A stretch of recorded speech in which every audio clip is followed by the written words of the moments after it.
Radhe Radhe friends. दोस्तों, जेठ के महीने में पीपल की कहानी सुनने से घर में अन्न धन का भंडार होता है और घर में सुख शांति आती है।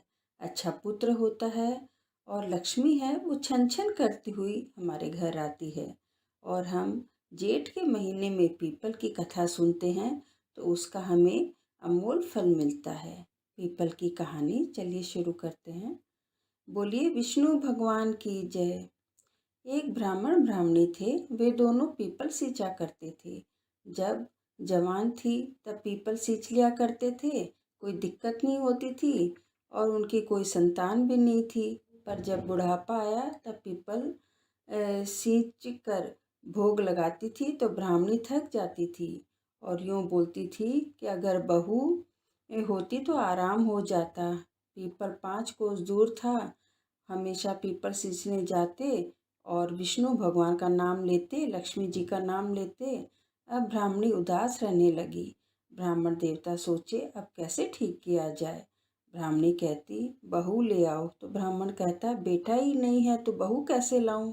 ब्राह्मणी कहती अपने पास तो इतनी संपत्ति है, आप कुछ ना कुछ करके ले ही आओ। तो ब्राह्मण देवता के मन में कुछ आया। उन्होंने एक पोटली बनाई और उसमें आटा डाला, 4 मोहरे यानी सोने के सिक्के डाले।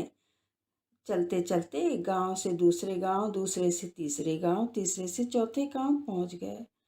चौथे गांव में उन्होंने देखा कि 4-5 लड़कियां मिट्टी का घर बनाकर खेल रही हैं और पानी से भुआ दिया करती हैं।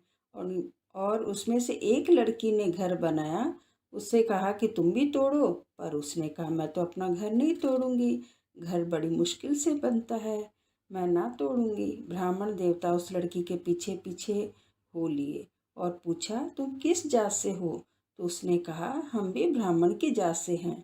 तब ब्राह्मण ने कहा बेटा मैं 2 दिन से भूखा हूँ, तू कुछ खाना खिला दे, मैं ब्राह्मण के घर का ही खाना खाता हूँ। उसने कहा चलिए, मेरी माँ ने खाना नहीं खाया होगा, मैं आपको खाना खिला दूंगी। लड़की ने कहा माँ इन्हें खाना दे दो, ये 2 दिन से भूखे हैं। माँ ने कहा मैंने तो खाना खा लिया और अपने यहाँ तो आटा भी नहीं है, मैं ब्राह्मण देवता को जो बना के दे दूं और खिला दूं। तो लड़की ने कहा हमारे यहाँ तो आटा ही नहीं है। तो ब्राह्मण देवता ने कहा कि मेरे पास आटा है, मुझे बनाकर दे दो, क्योंकि मैं बहुत ही भूखा हूँ। लो आटा ले जाना और छान लेना। माँ ने कहा चलो ठीक है। माँ आटा लेकर चालनी से चालने लगी और 4 मोहरे सोने की निकली। तो उसने कहा बेटा ये मोहरे ले जाकर ब्राह्मण जी को दे आओ। ब्राह्मण ने कहा मेरे पास तो बहुत धन संपत्ति है, जहाँ मन होता है वहीं पर ही रख देते हैं, आप रख लो। तब माँ बेटी ने वो मोहरे रख ली। फिर लड़की के पिताजी आ गए। बातों बातों में बात होने लगी। लड़की के पिता ने कहा ये तो बहुत पैसे वाले हैं। और ब्राह्मण से देवता से कहा आप आगे कहाँ जा रहे हो।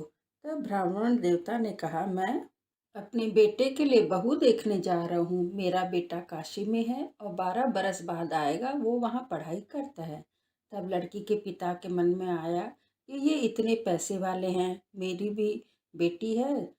तो उन्होंने कहा ब्राह्मण देवता अगर आप चाहें तो मेरी लड़की है, इसके साथ अपने बेटे का विवाह कर सकते हैं। ब्राह्मण देवता राजी हो गए। 1.25 रुपया नारियल दिया और बेटी को तिलक लगाया। सगाई पक्की हो गई। पर कहा मेरा बेटा 12 बरस बाद आएगा। पर लड़की के पिता ने कहा कोई बात नहीं। घर आए, जब थोड़े दिन बीत गए तब ब्राह्मणी ने कहा कि फटाफट ब्याह करके ले आओ। तब ब्राह्मण ने कहा ब्याह की ही चिंता लगी हुई है, ब्याह कैसे करूं, किसके साथ ब्याह करेंगे। तब ब्राह्मणी ने कहा खांडे के साथ ब्याह कर देते हैं। ब्राह्मण देवता राजी हो गए और कहा मेरा बेटा तो 12 बरस बाद आएगा, खांडे के साथ विवाह कर दो।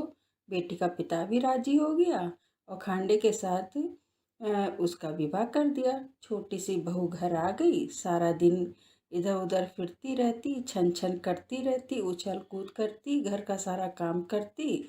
ब्राह्मण ब्राह्मणी पीपल सींच कर आते तो उन्हें अच्छा भोजन खिला देती, काम भी बहुत साफ सुथरा करती। एक दिन उसकी आग खत्म हो गई। पहले ज़माने में आग खत्म हो जाया करती थी तो पड़ोस से जाके ले आते थे।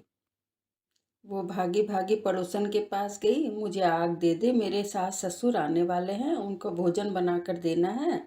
उसने पूछा कि तू किसकी बहू है, कहाँ से आई है? तो उसने कहा कि मेरा पति तो काशी में पढ़ने गया हुआ है, 12 बरस बाद आएगा। तब पड़ोसन ने कहा कि मैंने तो आज तक इनका कोई बेटा ही नहीं देखा, तो इनकी बहू कैसे हो गई? ये तो तुझे ऐसे ही ले आए हैं। उसकी कान भर दिए। वो घर आई, सारे 16 श्रृंगार उतार कर रख दिए, सफ़ेद सी साड़ी पहन ली और अनमनी सी होकर बैठ गई, और खाना वगैरह भी अलूना बिना नमक का बना के रख दिया, और एक जली खिचड़ी बना दी बिना नमक की। सास ससुर आए तो देखा घर का कोई भी काम नहीं हुआ है। जब खाना मांगा तो अलूनी खिचड़ी जली हुई दे दी। कहा आज तो खिचड़ी में नमक ही नहीं है, सास ससुर ने कहा। तो उसने कहा मैं तो सदा की अलूनी हूँ बहू, आज तो खिचड़ी जली पड़ी है। मैं तो सदा की ही जली बली वाली हूँ, आपको तो आज ही मिली है। वो समझ गई कि आज तो बहू को पराई सीख लग गई है। कुछ नहीं बोले और चुपचाप बैठ गए। और वगैरह बेटा के बहू लाए हैं।